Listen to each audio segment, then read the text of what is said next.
Dnes sme sa prišli pozrieť do Sabinova, aby sme sa jeho obyvateľov spýtali, koho budú voliť v parlamentných voľbách 2023. Skôr asi tie konzervatívne strany. Napríklad? Neviem si vybrať teraz, určite nie Smerákov a týchto, ale niečo trochu umiernené viac. Z Banskej Bystrici, to jak sa volajú oni? Kotlebovci? Kotlebovcov, nie? No a to tých ostatných, to sa ešte rozmyslím. Matoviča. A prečo? On mi je taký príjemný, vie aj rozprávať a Všetko dobré vybavuje. áno, pomáha Romom, takže tak. Nemám čas na také podujatia, ak sú voľby a také, takže. A nad kým rozmýšľate možno? Nad tým, že keby nejaká priateľka prišla ku mne večer, tak. A viete, koho určite voliť nebudete? Fica určite nie. KDH asi. A prečo? Neviem, sa mi páčia ich názory a toto, čo presadzujú, čiže... Oľano. Ale to neprezradím.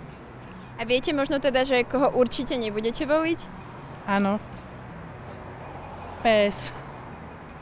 A prečo, ak sa môžem spýtať? Nie sú pre mňa dôveryhodná strana. Olano.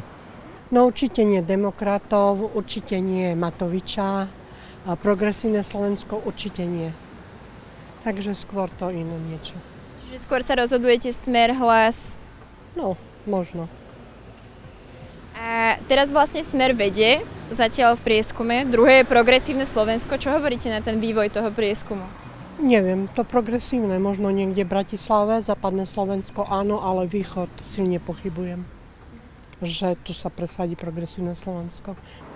No ani jedno by som nevolil a neviem, ako mne to je jedno celkom. Progresívne Slovensko má nejaké úmysly zajače a vôbec nemajú tam odborníkov. Smer má aspoň odborníkov, podľa mňa. Nie som politik, nebol som, nebudem a zomriem ako človek, ktorý nikdy v živote v politike nerobil, nebude a nerobí. Pamätaj, že voľby sú 30. septembra. Ak náhodou počas nich nebudeš v Sabinove, stále si môžeš požiadať o elektronický hlasovací preukaz a odvoliť tak v inom meste.